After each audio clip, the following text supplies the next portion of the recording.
بسم اللہ الرحمن الرحیم نحمدہ ونصلی ونسلم علی رسولہ الکریم۔ یہ میرے ہاتھ میں ندائے ملت کا شمارہ 8 تھا 14 دسمبر 2022 آج یہ ہے۔ اس میں ادارتی صفحے پہ جہاں اتحاد، ایمان، تنظیم اور فرمودہ اقبال اور کوئی نہ کوئی تاریخ کے جھروکوں سے ایک آدھا واقعہ بیان کرتے ہیں، وہ بڑا ایمان افروز ہے۔ وہ میرا دل چاہ رہا تھا کہ آپ کو سناؤں، اور اس کے ساتھ پہلے میں آپ کو 2-3 اشعار علامہ محمد اقبال رحمۃ اللہ علیہ کے جو اسی میں انہوں نے آج شائع کیے ہیں۔ قلندر جز دو حرف لا الہ کچھ بھی نہیں رکھتا، فقیہ شہر قاروں ہے لغت ہائے حجازی کا، حدیث بادہ و مینا و جام آتی نہیں مجھ کو، نہ کر خارا شگافوں سے تقاضا شیشہ سازی کا، کہاں سے تو نے اے اقبال سیکھی ہے یہ درویشی، کہ چرچا بادشاہوں میں ہے تیری بے نیازی کا۔ تاریخ کے جھروکوں سے ایک چھوٹا سا واقعہ غازی اسلام سلطان صلاح الدین ایوبی فاتح بیت المقدس کے بارے میں انہوں نے تحریر کیا ہے، آپ بھی سماعت فرمائیں گے، انشاءاللہ ایمان تازہ ہوگا۔ 3 مارچ 1193 عیسوی کو ملک الناصر سلطان صلاح الدین ایوبی نے وفات پائی تو دمشق میں صف ماتم بچھ گئی، دکانیں بند ہو گئیں، بازاروں میں سناٹا چھا گیا۔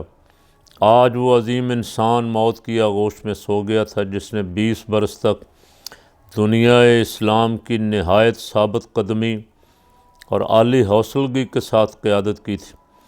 سفید کفن میں لپٹے ہوئے جسد خاکی کے گرد قاری اور حفاظ قرآن خوانی میں مصروف تھے، ان کے پرسوز اور مترنم لہن میں آنسو گھلے ہوئے تھے۔ جب سلطان مرحوم کی تجہیز و تکفین کے اخراجات کی ادائیگی کے لیے صاحب خزانہ سے رقم طلب کی گئی تو معلوم ہوا کہ خزانہ شاہی بالکل خالی۔ سلطان کو جامع دمشق کی شمالی دیوار سے ملحق باغ میں دفن کیا گیا۔ وقائے نویس بہاؤالدین لکھتا ہے، سلطان مرحوم کے تصرف میں بے شمار دولت اور زر و جواہر ہوتے تھے، لیکن جب وہ فوت ہوا تو اس کا کل اثاثہ صرف 47 درم اور 1 اشرفی تھا۔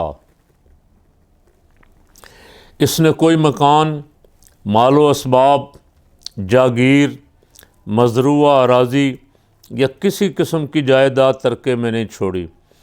سلطان نے جان کے ساتھ ساتھ اپنا سارا مال بھی اللہ کی راہ میں قربان کر دیا تھا۔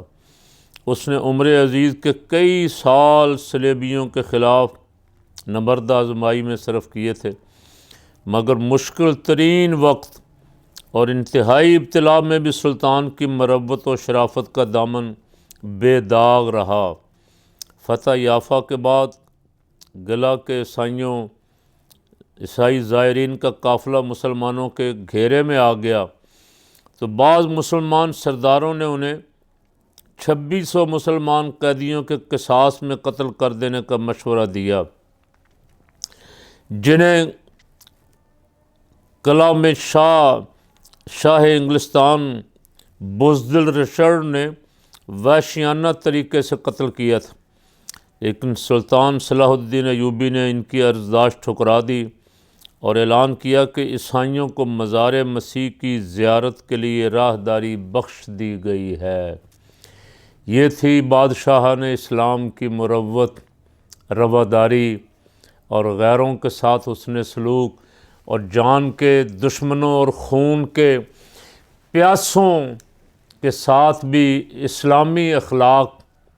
آج کاش ہمارے حکمران، غیروں کو نہیں کہتا، صرف اپنے سے کہتا، ہمارے حکمران اپنے ان پیش رو جو تھے ان کی سیرت کا کوئی ایک آدھا حصہ ہی پڑھ لیا کریں روز، اور کوشش کیا کریں کہ اس پہ عمل ہو جائے تو دنیا بھی سنور جائے اور آخرت بھی سنور جائے۔